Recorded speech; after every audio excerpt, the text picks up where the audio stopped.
Libro de Éxodo capítulo 13, versículo 17. Dice la columna de nube y de fuego. Y luego que Faraón dejó ir al pueblo, Dios no los llevó por el camino de la tierra de los filisteos, que estaba cerca, porque dijo Dios, para que no se arrepienta el pueblo cuando vea la guerra y se vuelva a Egipto. Versículo 20. Y partieron de Sucor y acamparon en Etán, a la entrada del desierto. Y Jehová iba delante de ellos de día en una columna de nube para guiarles por el camino, y de noche en una columna de fuego para alumbrarles, al fin de que anduvieres de día y de noche. Nunca se apartó delante del pueblo la columna de nube de día, ni de noche la columna de fuego. Amén. Nunca se apartó. Yo le titulé a la predicación de hoy, hasta que la prueba nos separe. ¿Cómo es el refrán que dice, ¿no es cierto?, en los matrimonios, ¿no? Hasta que la muerte los separe. Bueno, hasta que la prueba nos separe. Qué interesante lo que dice el primer versículo, ¿no? Dice que cuando Dios los saca al pueblo de Israel, elige la primera parte del camino. No lo saca por un camino determinado, sino que Dios determina cuál es el camino. ¿Y por qué? Porque Dios conocía el corazón del pueblo, el cual había estado esclavizado y ahora era libertado, obviamente, ¿no? Pero Él conocía a veces, conoce obviamente nuestro corazón. Y yo creo que, por supuesto, después cuando miramos la historia de Israel en el desierto, claro que tenía razón. Él lo saca por un camino porque decía, la primera de cambio que vean la lucha se van a volver para atrás. Entonces, él dice, no lo sacó por el camino de los filisteos, porque estaba más cerca, podría haber ido por un camino. Pero sí van a encontrar enseguida que uno salía de la libertad, que uno conoce a Dios. A veces pasa esto, ¿no? La gente conoce a Dios, se mete en la iglesia, de repente empieza a pensar que le vienen pruebas, luchas, y dice, tú antes estabas bien, pero estabas esclavo. Estabas bien, pero estabas esclavo. Estabas bien, pero no eras salvo. Estabas bien, pero no conocías a Dios. Entonces, ¿qué bienestar tenías? Y un bienestar material, quizás un bienestar físico, una paz efímera, porque si uno confía en un bienestar material o bienestar físico, cuando se acaba el trabajo o cuando viene una enfermedad, se terminó la paz, automáticamente. Pero él sabía que el pueblo, a la primera de dificultad, estaban tan acostumbrados a estar esclavos en Egipto, ¿no?, que sabía que cuando salieron a la libertad, si iban por el camino de los filisteos y enseguida se topaban con la guerra, es muy probable que volvieran para atrás. Por eso Dios fue sabio en elegir un camino diferente. Uno cuando lee estas cosas las deja pasar de lado, pero hay que hacerle preguntas a la palabra. ¿Por qué Dios los envía? ¿Por qué no los mandó a la guerra? Si ya estaban armados, ya habían salido en victoria, porque habían salido victoriosos, llenos del oro de los egipcios, con ganado, habían salido espectacularmente bien. Sin embargo, Dios, sabiendo que el corazón de las personas muchas veces flaquea, cae y vuelve para atrás muchas veces, ¿no?, dice, los voy a sacar por un camino para que en principio no tengan que luchar, pero luego van a tener que luchar. En algún momento vamos a tener momentos de sosiego, de paz, en los cuales podemos estar disfrutando de las maravillas de nuestra vida y de las cosas que Dios nos dé. Pero en algún otro momento quizás tengamos que sacar los escudos y pelear las batallas, ¿no? Todo va bien, yo le puse, no hay muros en la costa, hay tiempo de avanzar sin luchar. Hay tiempos que uno avanza sin luchar. Que uno avanza, porque vos ves que avanzás. Estás con Dios, estás bien, no te cuesta venir a la iglesia, estás sano, sana. No hay tantos problemas en la familia, no hay tantas dificultades. Entonces, uno avanza, pero en algún momento la fe debe ser probada. La fe debe ser probada. O sea, es muy sencillo quizás seguir a Dios o darle gracias a Dios cuando todo absolutamente nos va bien en la vida. Cuando tenemos un trabajo. ¿Por qué? Porque somos así. El ser humano está acostumbrado a que esté todo bien. Y lo cierto es que no siempre van a estar bien las cosas.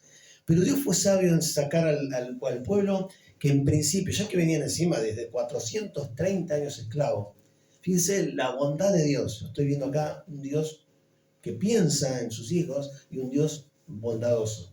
No los voy a mandar por este camino para que no se enfrenten enseguida con la lucha, ¿no? ¿Y cómo iba Dios? ¿Cómo te acompaña Dios? ¿Cómo nos acompañaba? Dice acá la Biblia que Dios iba delante de ellos.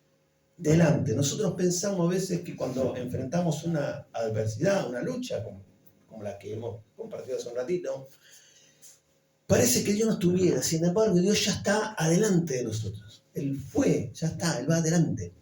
Va adelante de nosotros. Dice que tanto en la noche como en el día siempre la cobertura de Dios está delante de nosotros para guiar el camino. Así es como nos acompaña el Señor. Y hay una promesa en el versículo 21, maravillosa.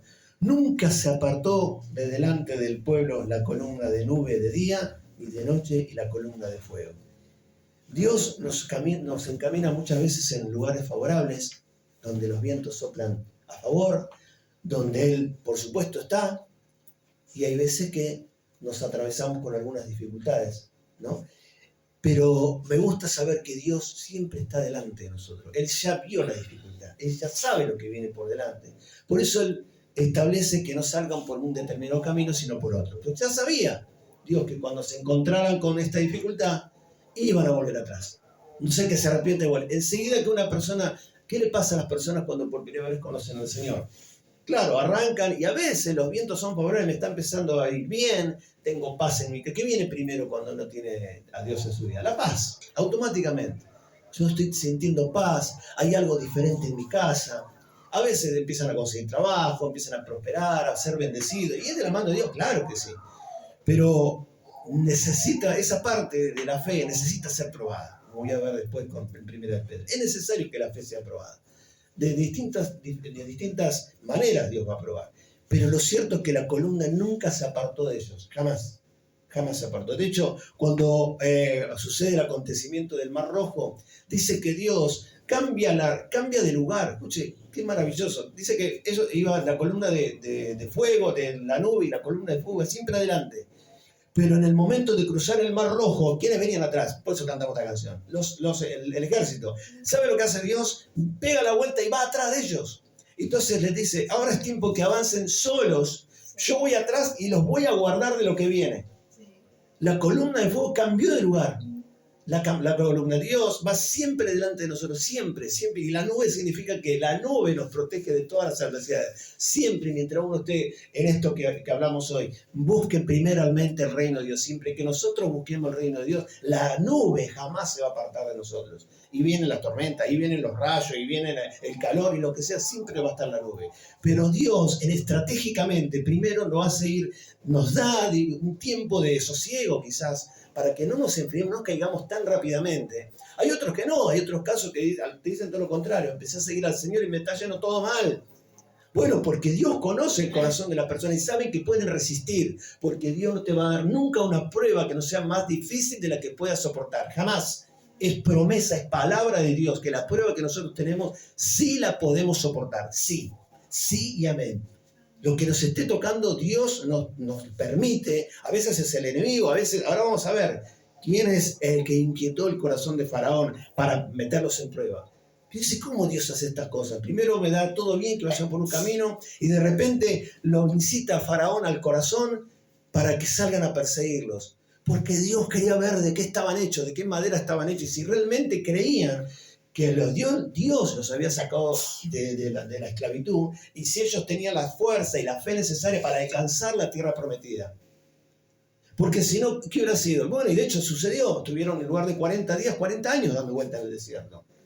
Pero si de momento seguramente este pueblo, que eran millones, si hubieran enfrentado con la lucha, quizás hubieran vuelto enseguida para atrás y todo el plan hubiera fracasado.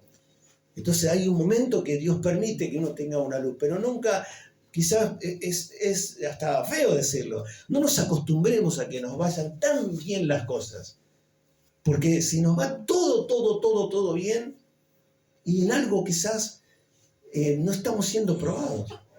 Entonces, pero vos querés que nos vaya mal. No, es que Jesús dijo que en el mundo tendremos aflicciones. Entonces, si Jesús dijo que voy a tener aflicciones, ¿cómo puede ser que yo esté ya tanto? No me pasa absolutamente nada, que esté todo bien en mi vida. Habría que examinar a veces, ¿no? No para decirle a Dios, Señor, me van las cosas bien, espero que me vaya mal. No es una oración para hacer. No, porque está re bueno que te vayan bien las cosas, claro que sí. Pero quizá habría que ver si yo estoy sirviéndole al Señor, si yo estoy haciendo lo que es, si estoy cumpliendo el propósito. No sé, tantas preguntas por las cuales mi vida transita durante años sin tener mayores dificultades.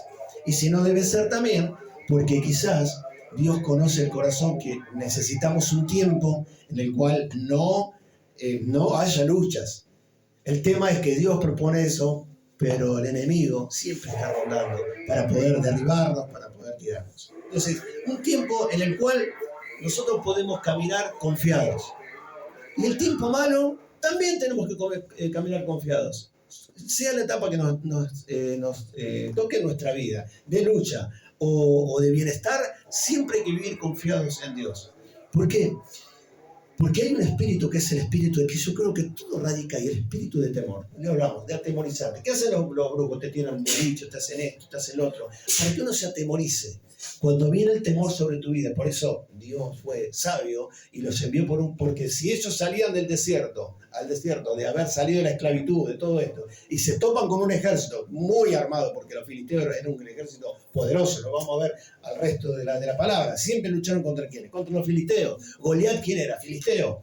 Entonces, ese era un ejército poderoso. ¿Te imaginas salir, aparte esclavos, por más que hayan salido bendecidos en el sentido de que dice que los apremiaban que se vayan porque había caído tal maldición sobre Egipto que los llenaron de joyas, de comida, salieron apurados y los sacaban apurados. Por más que capaz que hacían unos kilómetros y se encontraban con un ejército y ellos ni siquiera estarían entrenados para pelear, estaban en esclavitud. ¿Ustedes piensan que los egipcios les habrían dado permiso para que entrenaran a un ejército? ¿Saben por qué pasa todo lo de los primogénitos y por qué empieza la historia de Moisés? Porque dice que se multiplicaba el pueblo de Dios, se multiplicaba, y lo primero que pasa por la cabeza de Faraón y de todos sus consejeros es decir, este pueblo es muy numeroso, se está multiplicando y van a ser más que nosotros.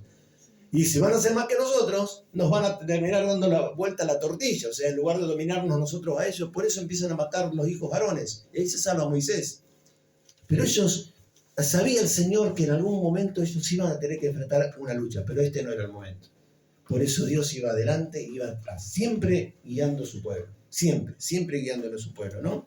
Dios siempre va adelante, nunca se aparta. Y después vienen los momentos de lucha. Acompáñame por favor el capítulo 14, el versículo 4, mirá lo que dice. Versículo 4 del capítulo 14 de Éxodo. Yo endureceré el corazón de Faraón para que lo siga, y seré glorificado en Faraón y en todo su ejército, y sabrán los egipcios que yo soy Jehová. Y ellos lo hicieron así. Versículo 8. Y endureció Jehová el corazón de Faraón, rey de Egipto, y él siguió a los hijos de Israel, pero los hijos de Israel habían salido con mano poderosa. ¿Quién endurece el corazón de Faraón? Dios.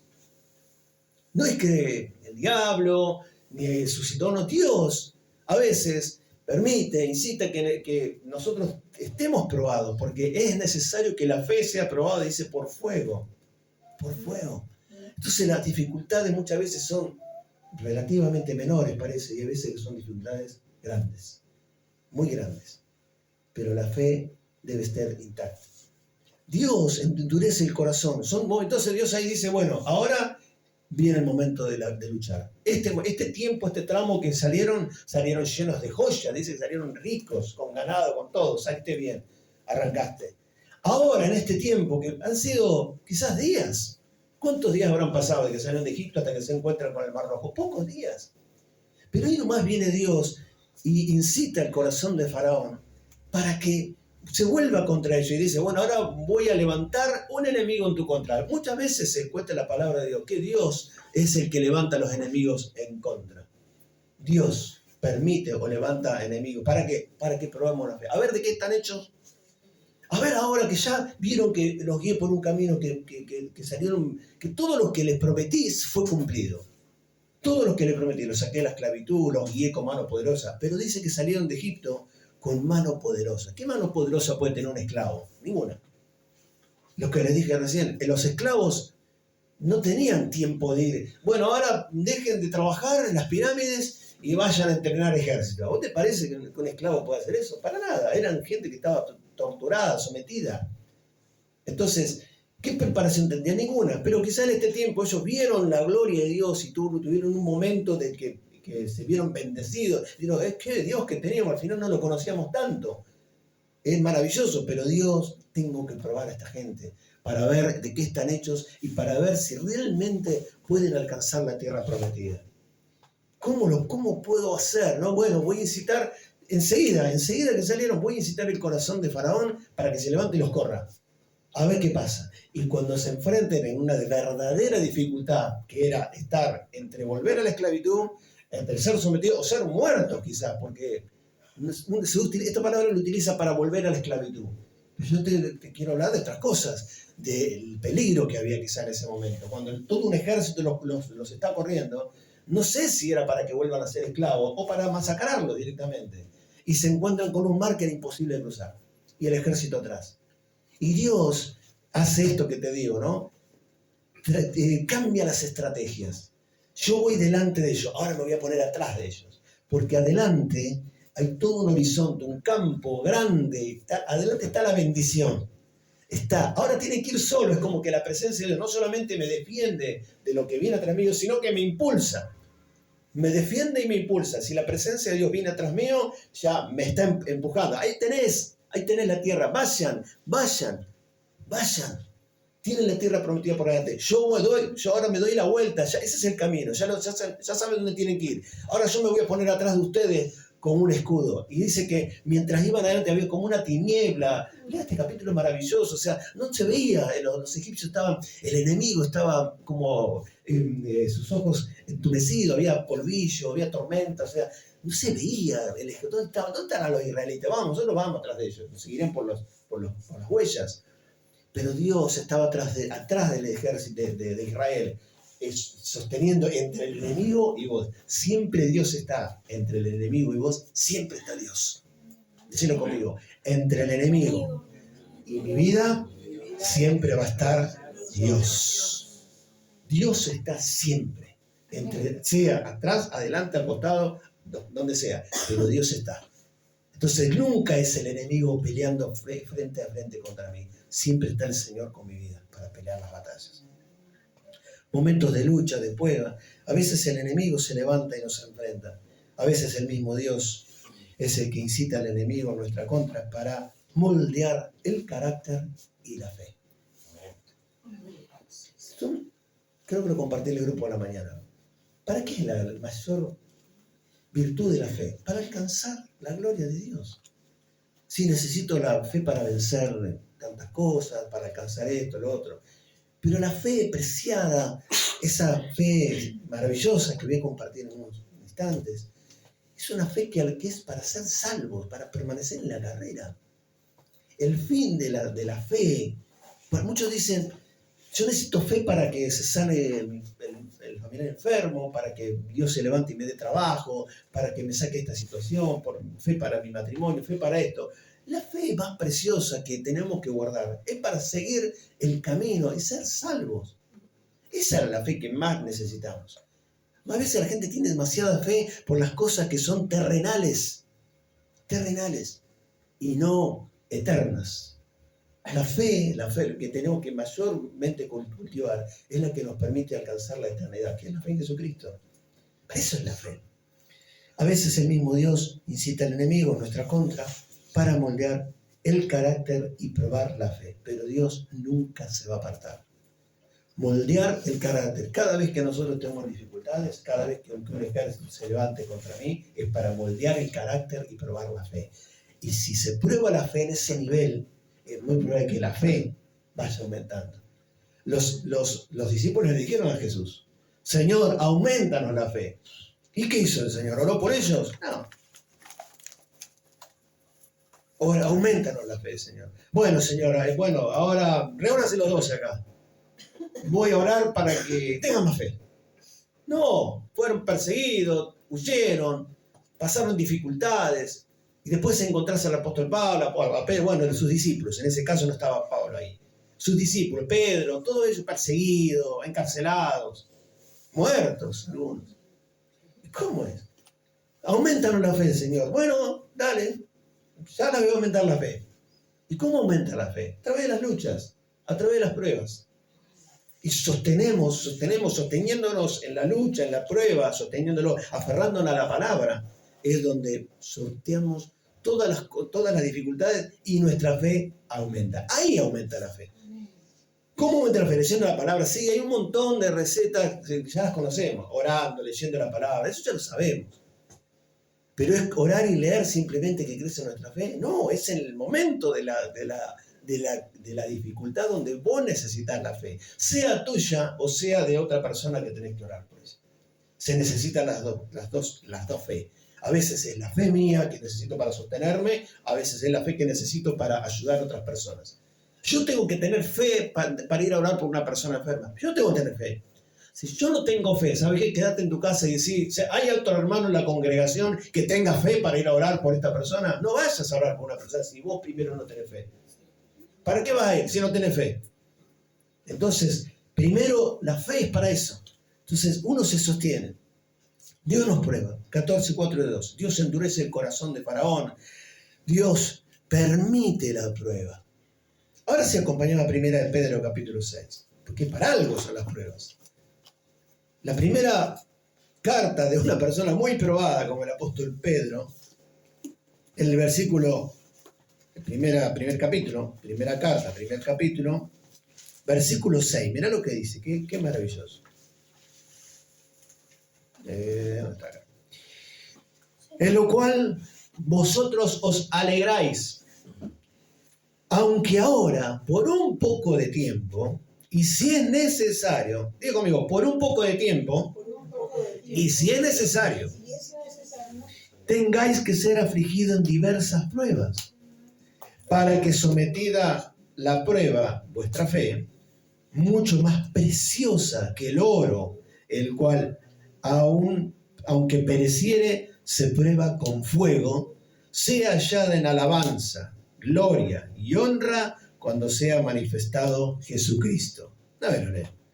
En lo cual vosotros os alegráis, está hablando de la gracia de Jesús, os alegráis, aunque ahora por un poco de tiempo, y si es necesario, tengáis que ser afligidos en diversas pruebas, para que sometida a prueba vuestra fe, mucho más preciosa que el oro, el cual, aunque perecedero se prueba con fuego, el oro, también sea probada la fe y sea hallada en alabanza, gloria y honra cuando sea manifestado Jesucristo, a quien amáis sin haberle visto, en quien creyendo, aunque ahora no lo veáis, os alegráis con gozo inefable y glorioso, obteniendo el fin de vuestra fe, que es la salvación de vuestras almas. Aleluya. Vuestra fe tiene que ser probada como el oro, porque aún el oro, que es el metal más caro, tiene que ser probado con fuego. Nuestra fe también tiene que ser probada con fuego. ¿Para qué? Para alcanzar lo que les dije, el fin de la fe, que es la salvación de vuestras almas. Entonces, en medio de una prueba de la dificultad, no miremos la dificultad, miramos que sigamos firmes en nuestra fe en Jesucristo. Porque la fe, cuando es probada aún en fuego, y nosotros la seguimos adelante con el Señor, es para que el día de mañana no podamos verle cara a cara, sea primero alabanza para la gloria de su nombre. Cuando una persona, con un hermano en la fe, con un cristiano, está probado y sigue adelante y sigue creyendo el Señor y sigue sirviéndole y viene a la iglesia y trabaja para Dios y le cree y lee la Biblia y se mantiene encendido, aún en medio de la dificultad, es para alabanza y gloria de Dios. ¿Quieres darle gloria al Señor? La mejor gloria que le puedes dar a Dios no es cantar acá. La mejor gloria que le puedes dar a Dios es que en medio de la dificultad vos levantes la mano y digas, como dijo Job, sea bendito el nombre del Señor. Yo sigo cantando, le sigo sirviendo, sigo sembrando en el reino de los cielos. Sigo. ¿Por qué? Porque obteniendo el fin de vuestra fe, que es la salvación de vuestras almas. No sé si lo habrás leído alguna vez. Si obteniendo el fin. ¿Cuál es el fin? ¿Para qué creemos? Para la salvación de nuestras almas. Por eso siempre, todas las pruebas, todas las luchas que vengan a nuestra vida, hay que mirar un sentido de eternidad, no es para ahora. Y como decía, me gusta cuando dice el apóstol Pablo, ahora estáis alegres, dice. Escuche, estaban bien ellos, decía versículo 5, ahora soy guardado, mire, por el poder de Dios mediante la fe. Soy guardado por el poder de Dios mediante ¿qué? La fe. Que la fe que tengo para alcanzar otra vez para alcanzar la salvación. Entonces, ¿cuál es la fe más importante que necesitamos? Para sanar enfermos, para liberar endemoniados, la fe para seguir adelante y alcanzar la salvación. No podemos perder la fe. Hablaron de una carrera la otra vez, hablaron de la distracción. No podemos perder la fe en medio de una dificultad. Ahí es donde más crece nuestra fe. Entonces, más preciosa. La fe es lo más precioso que nosotros tenemos. La fe, lo más precioso. Es lo más precioso de nuestra vida. No es de nuestros hijos, no son nuestras posesiones, no es de nuestra esposa, nuestro esposo, los nietos. No es eso. Es la fe. Y la fe, ¿quién es Jesucristo? El autor y consumador de la fe. Es una creación de Jesús. La fe es una creación. Él es el autor de la fe. Y el que la consumó. ¿Cómo que la consumó? Claro, el que la cumplió. Se dijo, yo les doy la fe. La fe es la certeza de esperar en lo que no se ve, la certeza de lo que se espera. Eso es la fe. ¿Y cómo sé que es real? Porque yo lo cumplí en la cruz del Calvario. Ahí yo lo cumplí, lo consumé. Fui el creador de la fe, les puse la fe a través del Espíritu Santo y la terminé en la obra para que ustedes crean que hay vida después de la muerte. Entonces, si hay vida después de la muerte, ¿saben cuál es creo que la gran estrategia, herramienta que tiene el diablo sobre nuestras vidas es el espíritu de temor? ¿Qué pasó con los israelitas? Dice que, mirá, enseguida empezaron a gritar y a clamar a Moisés, y dice que Moisés, lo voy a leer porque es maravilloso, cuando ellos cruzan el mar, en el versículo 14 de Éxodo, miren, ellos dicen que empezaron a decir lo primero que se les vino a la cabeza. Dijeron a Moisés, versículo 11, capítulo 14, versículo 11, y dijeron a Moisés, ¿no había sepulcros en Egipto que nos has sacado para que muramos en el desierto? ¿Por qué nos has hecho esto con nosotros? ¿Qué nos has sacado de Egipto? ¿Para qué nos sacaste? Miren, escuchen lo que decía la gente de Libertada, donde se encontraron con una lucha, con ver que el ejército los empezó a perseguir. Ni siquiera estaban peleando, vieron que algo nos perseguía. Algo les perseguía, una intuición, una voz en el oído, algo les perseguía.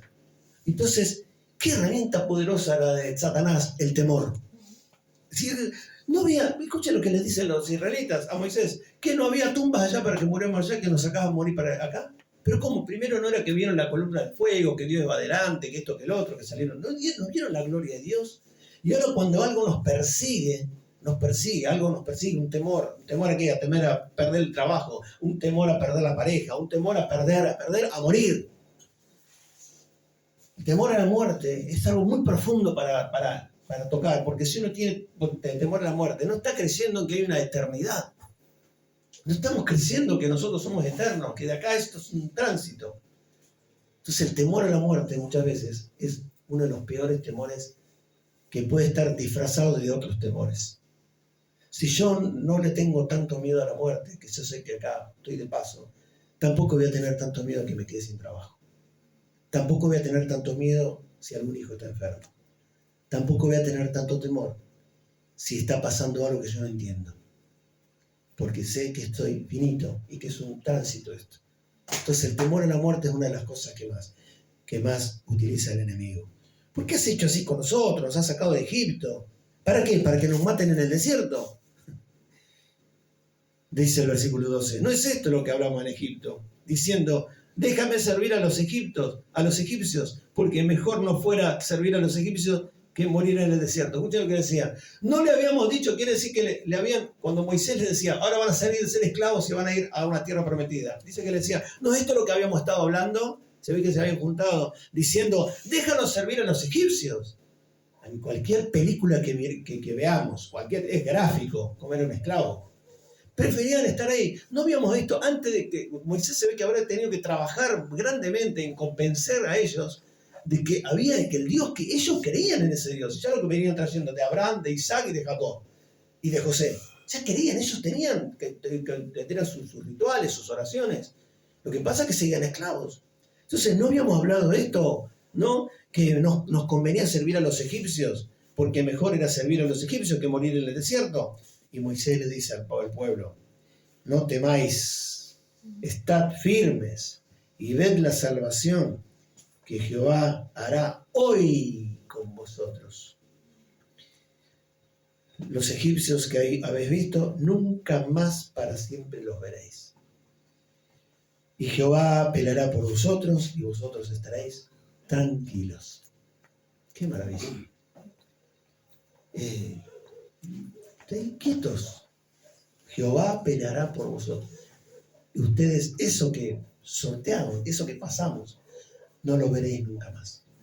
Si las dificultades, ¿qué quiere decir? ¿Que nunca más voy a estar enfermo? No, significa que cuando estemos enfermos, vamos a volver a creer en que Dios tiene el control de todo. Y gobierna. Y gobierna. Entonces, ahora sorteé la enfermedad, he pasado una enfermedad. Qué bueno, quiere decir que nunca más en la vida voy a estar enfermo. ¿Quién te dijo? Nadie. Lo que sí significa que la próxima vez que nos vea una enfermedad menor o peor, vamos a estar cimentados en la fe que adquirimos cuando pasamos la batalla. Y hemos confiado que Dios estaba con nosotros y hemos avanzado. Y dice, están quietos, tranquilos. Veréis la salvación que Jehová hará hoy. Hoy.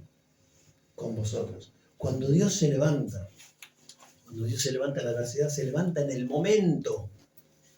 Que tenga que pasar dificultad durante un tiempo, tiene que ver con la prueba de oro de la fe. A veces el oro tarda en fundirse. Bueno, pues nuestra fe, nuestro carácter, nuestra madurez espiritual tardará un cierto tiempo de atravesar esa dificultad para que maduremos, para que crezcamos. Ese es el tiempo que tiene que durar una prueba. Pero hoy es el día que cuando uno levanta la cabeza al cielo y dice como cantamos recién, levántate Señor, hoy es hoy que Dios se levanta. Y hoy es el momento que Dios, que hay que creerle. No me queda más remedio que creerle. Hay veces que Dios nos pone en circunstancias entre nosotros y la pared, la espada y la pared. O creo. O me vengo abajo por completo. Todo, no sé, pero yo creo que muchos de nosotros hemos estado en estas circunstancias. O creo.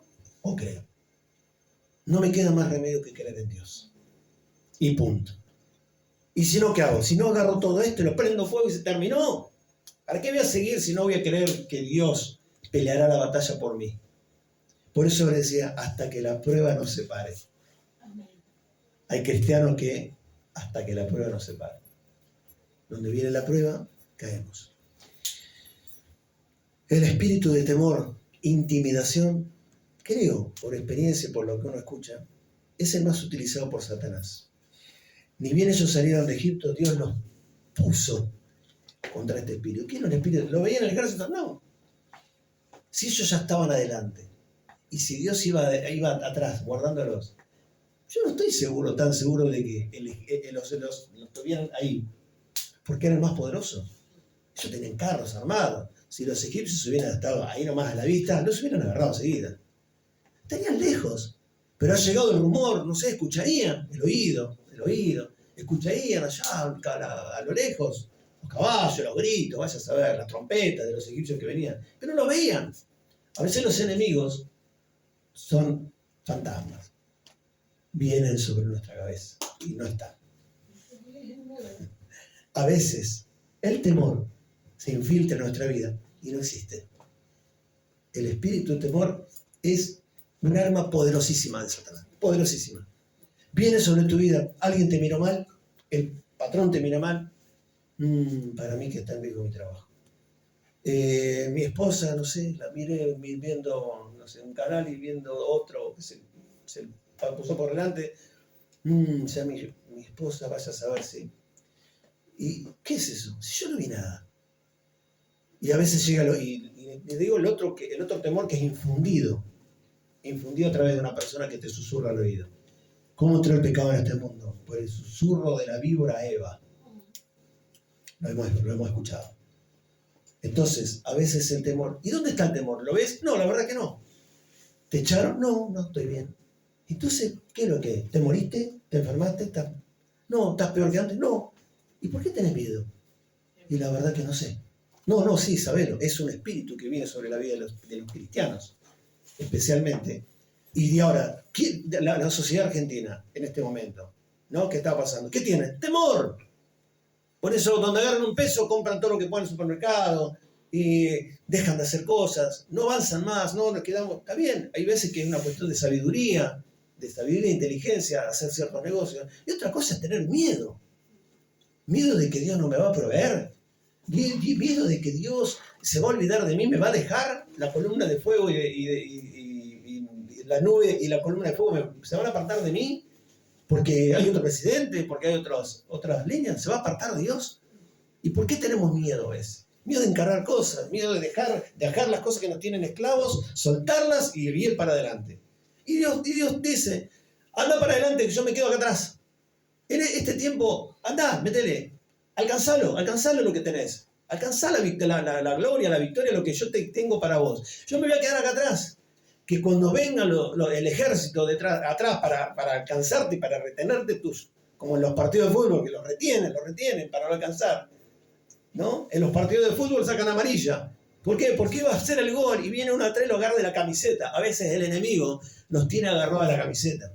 Y no alcanzamos las cosas que Dios tiene preparadas por nosotros porque estamos agarrados a la camiseta. Y atrás te das vuelta y no hay nadie. Es el temor que fue influenciado en nuestra vida, que alguien nos dijo, que algún susurro, algo que vino del mismísimo infierno, inflamado por el enemigo, para que nosotros empecemos a tener miedo. Temor. Y el temor más grande que hay, que existe, es el temor a la muerte. Porque cuando uno realmente cree en todo lo que nosotros estamos leyendo y quién es Jesús, que venció a la muerte, no debería existir ese temor. Y si ese es el temor más grande que tiene la humanidad y el ser humano, nosotros no lo tenemos más, cualquier otro temor es menor. Entonces, ¿me deja mi esposa? Si mis hijos se apartan de mi vida, yo estoy confiado en que hay alguien que nunca se va a apartar de mí, que es el Señor. El espíritu de temor. El temor utiliza los oídos y los ojos para atraer el corazón. Los ojos y los oídos, el espíritu de temor. La gente se la pasa mirando noticias. ¿Sabes qué hace el enemigo? Los llena de temor. Yo voy a Buenos Aires, camino como si nada. Sí, hay lugares peligrosos, que vos quieras. Hay personas que no se atreven a ir a Buenos Aires, porque se la pasan mirando. ¿A dónde fue el asesinato? No sé, qué sé yo, ¿dónde fue? ¿En qué lugar?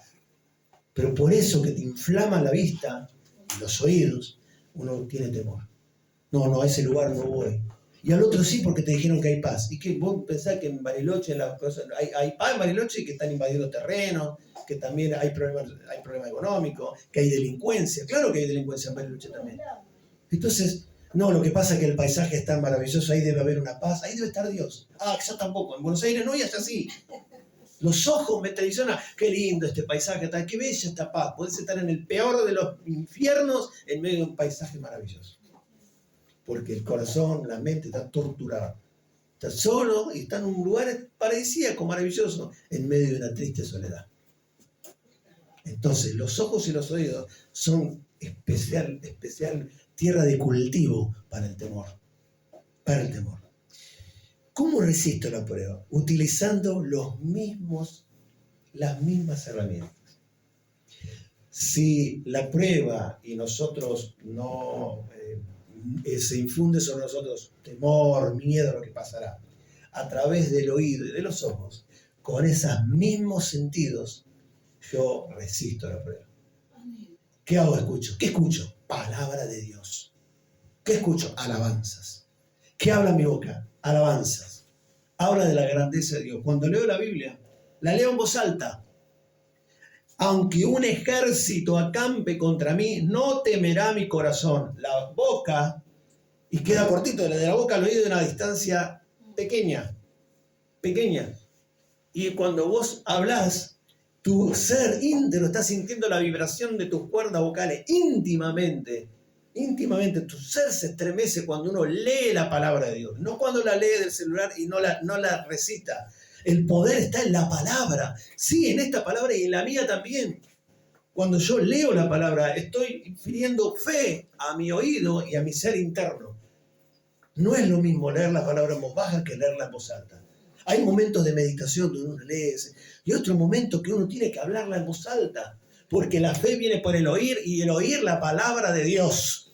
Entonces, ¿cómo hago para escuchar la palabra de Dios si no la hablo? Si alguien no me la habla, ¿cuándo no me la habla? ¿Cuándo son la gente termina al final cayéndose en medio de una dificultad? Cuando dejan de venir a la iglesia, porque quizás no tienen ni ganas ni de leer la Biblia, ni ganas de hacer nada con Dios, pero cuando vienen acá, cantan, hablan a Dios, cantan canciones para Dios y escuchan palabra del Señor y se van de este lugar con una palabra de Dios. Dios habló, no leo a la persona que está acá adelante, habla Dios, es la palabra de Dios. Y ni siquiera disfrazada, es la palabra. Es la palabra, no es una persona que se pone a comentar cosas, no, o contar historias. No, es la palabra.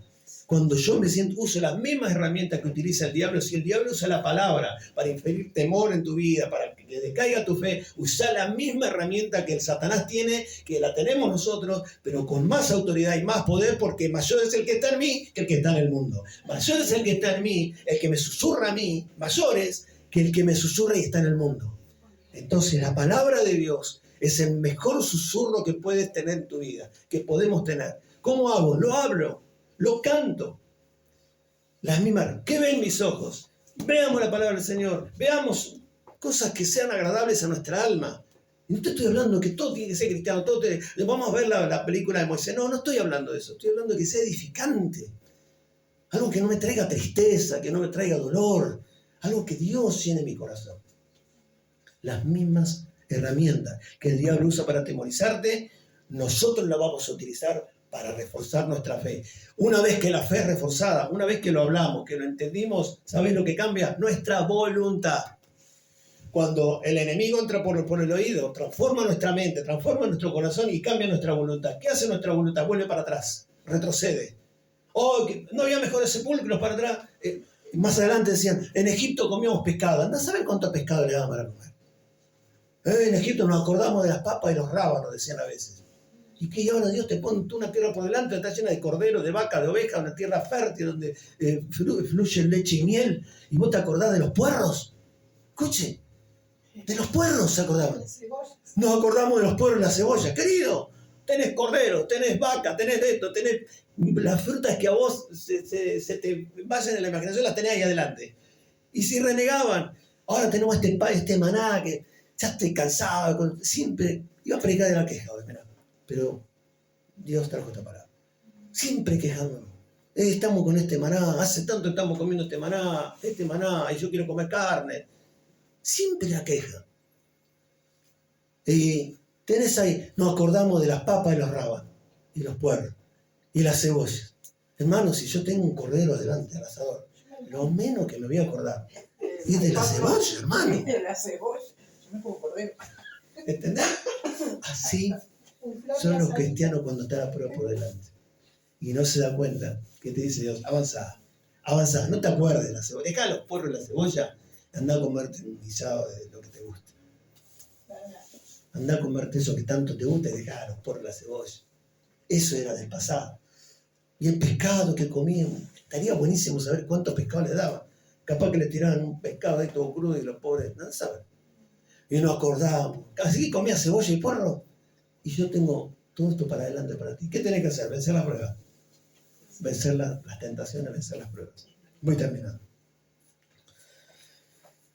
Dios peleará por vosotros. Dios hace su jugada. Nosotros salimos librados y Dios es glorificado. La mejor manera de glorificar a Dios es sostenerse en las pruebas. No hay mejor testimonio. No existe mejor testimonio de conversión de todo de una persona que esté en medio de una lucha y haya permanecido de pie con el arado. Porque el que toma el arado y mira hacia atrás no es apto para el reino de los cielos. Si ustedes siguen mirando los puerros y la cebolla en medio de una dificultad o cuando tenés un ejército adelante, no estás apto para que lo que yo tengo más.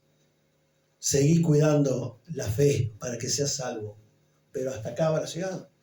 Ahora, cuando yo permanezco, cuando yo sigo glorificando a Dios aún medio de la adversidad, Dios se glorifica. Y cuando Dios es glorificado por mi vida, por mi voz, por mis actos, por lo que yo hago en mi vida, Dios dice, a este le doy más, a este le doy más. Y esta prueba, como decía, y estos egipcios que vieron, nunca más los van a ver. Amén. ¿Por qué? Porque los vencieron. ¿Y se levantaron más enemigos? Claro. ¿Pero sabes quiénes fueron los principales enemigos de Israel? Ellos. Acordándose de las cebollas. Sí. Así que el Señor nos ayude. En estos tiempos donde tuvimos que estar cantando esto, un tiempo de la iglesia, quiero decirte, chocolate por la noticia, la iglesia está siendo probada en distintas áreas, está siendo probada. Vos, yo, tus hermanos, por lo menos en esta congregación, están siendo probados. Entonces, quédate con esta palabra.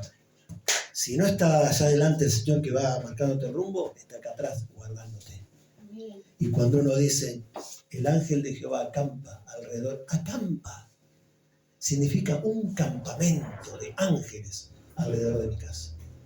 Pero no se va de mi vida la enfermedad, pero no se va de mi vida esto, el trabajo, estas cosas, pero hay un ejército de ángeles que está acampando alrededor mío. ¿Cómo puedo temer si yo tengo a Dios rodeándome con ángeles? Si yo tengo al Señor que va adelante y que cuando es necesario se pone atrás. Y a veces yo creo que la presencia de Dios, ¿sabes qué hace? No se pone atrás para defendernos de los enemigos, para empujarnos. A veces la presencia de Dios tiene que dar la vuelta. Yo lo voy guiando y se me quedó. Entonces voy para atrás y lo voy a empujar. Y ahí viene Dios. Y para aquellos que están necesitando fuerzas, dice que Él da fuerzas al que no tiene ninguna. Ninguna. Hoy tengo un poco de fuerza. Dios no te va. Seguí con tus fuerzas. Ya que te quedan. Ahora cuando yo vengo al Señor y le digo, Señor, no tengo más fuerza. Ahí sí. Él da esfuerzo al cansado y da fuerzas al que no tiene ninguna. Es el Dios de la multiplicación. 0 te da 10. 0 por 0, Dios hace 10. 0 por 0, Dios hace 1000. 0 por 0, Dios da fuerzas nuevas cada mañana. Que Dios nos ayude a poder glorificar a Dios aún en medio de las dificultades. Y entendiendo, ¿no? Que por más que estemos pasando buenos momentos, como decía Pedro, por algún tiempo, y si es necesario, van a tener que pasar por algunas tribulaciones. Cuando sí es necesario, yo debo pasar por una adversidad, bueno, yo sé que ya Dios me lo había pronosticado, ya Dios sabía, y ya Dios está adelante. Y está al lado mío y está atrás mío. Y donde quieras observarlo, Dios está. Dios está con nosotros. Amén. Nos ponemos de pie y oramos al Señor.